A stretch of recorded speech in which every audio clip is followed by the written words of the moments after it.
Serialization of Rebel with a Cause, Mark Twain's Hidden Memoirs, Chapter 58 of 78, The Pendulum and the Pit, 1889.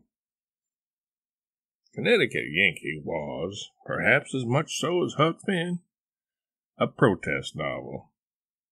The stop-at-nothing greed of rapacious commercialists, the corruption of kings and royalty and aristocracies and such-like institutions, and the hypocrisy and absurdity of professional religionists were the targets of my fiery zeal. The underlying purpose was especially that it be a satire on the divine right of kings. Irreverence is the champion of liberty and its only sure defense. I had a pulpit as the world's most famous author, and I thought I ought to use it. Does it seem as if I was preaching? If so, it was out of my line. I only did it because the rest of the clergy seemed to have been on vacation or asleep or something. The church is always trying to get other people to reform. It might not be a bad idea to reform itself a little, by way of example. The book had its genesis this way. While browsing together in a bookstore one day during a Twins of Genius tour with Cable, he highly recommended to me Mallory's La Morte d'Arthur. This 15th century work proved an inspiration to me in writing Connecticut Yankee, which was published in 1889. At that time, I considered this novel to be my swan song, as I had become enamored with a marvelous invention, an automatic compositor, or, if you will, a robotic printer's devil. With my prescient foresight and my intimate knowledge of the printer's trade, I easily perceived that Page's automated typesetter was the greatest invention since the printing press itself, and so I invested heavily in it. I expected to live lavishly on the returns from my investment once the typesetter took the print world by storm, but I was over-hasty in my prognostications. Still, I'm not against investing altogether. In fact, there are only two times in life when a man should not speculate: when he cannot afford to do it, and when he can. Editor's notes: the full title of what Twain calls Connecticut Yankee is A Connecticut Yankee in King Arthur's Court. Some consider it to be the first American science fiction novel. It was also a protest novel, as he states above, on several fronts. One of Twain's main targets in it were royalty and aristocracy. For example, in Connecticut Yankee, he wrote of such: an aristocracy is but a band of slaveholders under another name. And any kind of royalty, howsoever mortified, any kind of aristocracy, howsoever pruned, is rightly an insult. But if you are born and brought up under that sort of arrangement, you probably never find it out for yourself, and don't believe it when somebody else tells you.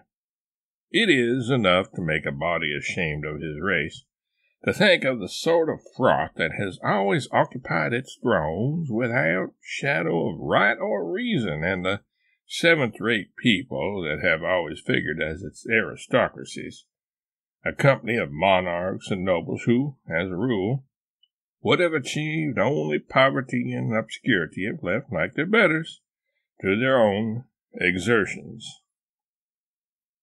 And some drag some refuse in the shape of a king, nobility, and gentry, idle, unproductive, acquainted mainly with the arts of wasting and destroying, and of no sort of use or value in any rationally constructed world. This gilded minority, instead of being in the tail of the procession where it belonged, was marching head up and banners flying at the other end of it. The priests had told their fathers and themselves that this ironical state of things was ordained of God, and so, not reflecting upon how unlike God it would be to amuse himself with sarcasms, and especially such transparent ones as this, they had dropped the matter there and become respectfully quiet. Yes, another target of Twain's wrath and ire was the professional clergy class. In Mary Lawton's book, A Lifetime with Mark Twain, the memories of Katie Leary, for 30 years his faithful and devoted servant, Katie recounted this reaction to Connecticut Yankee. I remember Father Hardy said to me one time, after Mr. Clemens wrote A Yankee at King Arthur's Court, Father Hardy said, "Why, how can you work for such a man as Mark Twain? Why, he's just the biggest atheist," he called it, "that ever was, and he's written an awful book." I says, "Father Hardy, have you read that book?" "No," he says, "I haven't, but I've heard enough about it." "Well," I said, "I'll get it and let you read it, and I'll explain it to you if you don't know what it means." Then Father Hardy said, "The way he's written up the Catholic religion is something terrible." "Why," I said, "he doesn't say any more about the Catholic religion than any other. When he wrote that book, he was trying to put down higher authority, so one man was just about as good as another. He said the low man, as he called it, was just as good in the sight of God as the king." And I says, "Don't you know about them pictures, the low man being kicked out by the priest being kicked out by the bishop, and the bishop being kicked out by the cardinal, and the cardinal being kicked out by the pope, all kicking and pushing each other out to see who could be the highest? Well," I says, "he put the low man on one scale and the king on the other, and they was found just about equal. One didn't weigh any more than the other.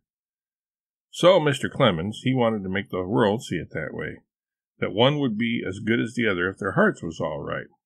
That was the idea he had in mind, I guess, when he wrote that book," I says. "And you haven't read that, or if you have, you read it without understanding."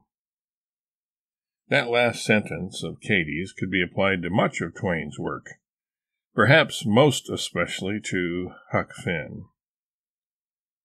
In a letter written to Howells in the latter part of 1889, referring to Connecticut Yankee, Twain shows that he himself was the one to describe his stylus as having been superheated in a place ostensibly full of fire and sulfur. "Well, my book is written. Let it go. But if it were only to write over again, there wouldn't be so many things left out. They burn in me, and they keep multiplying and multiplying. But now they can't ever be said, and besides, they would require a library and a pen warmed up in hell." In her 1961 book, Mark Twain and Me, Dorothy Quick related something that occurred on one of her visits to Twain's house as he was reading to her from Connecticut Yankee in 1907. He often stopped reading to explain bits about the narrative.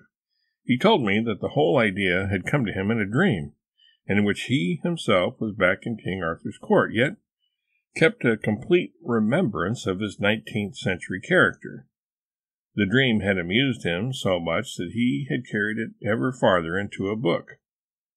That finished all the floweriness of chivalry, Dorothy, and showed the knights as they really were, stripped of all that romantic nonsense. It took me several years and a great deal of study to achieve it. Study? I was astonished that Mark Twain, who knew so much, should have to study. This was beyond my comprehension. Of course, I studied the old legends, the history, the customs. Writing isn't all play, dear heart. Sometimes even I have to work over it," he drawled, and then went on even slower with the laugh lines about his eyes deepening.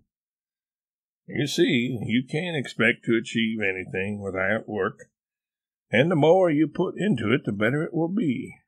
Only be sure, dear, to hold just a little back always, so the public will want more. That's one thing no writer can afford to forget, their public. If they do, pretty soon they find that they haven't got any. Twain and Rudyard Kipling, author of The Jungle Book, Kim, Just So stories, and much of note besides that, were admirers of each other's work. Twain at times called Kipling his favorite author. In 1889, Kipling, 30 years Twain's junior, made a pilgrimage to Elmira, New York, to pay Twain a visit.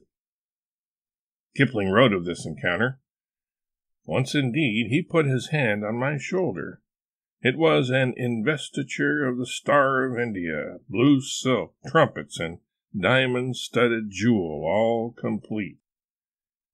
If hereafter, among the changes and chances of this mortal life, I fall to cureless ruin, I will tell the superintendent of the workhouse that Mark Twain once put his hand on my shoulder, and he shall give me a room to myself and a double allowance of pauper's tobacco." 17 years later, in 1906, Twain recalled this meeting. "Kipling is a most remarkable man, and I am the other one. Between us, we cover all knowledge. He knows all that can be known, and I know the rest.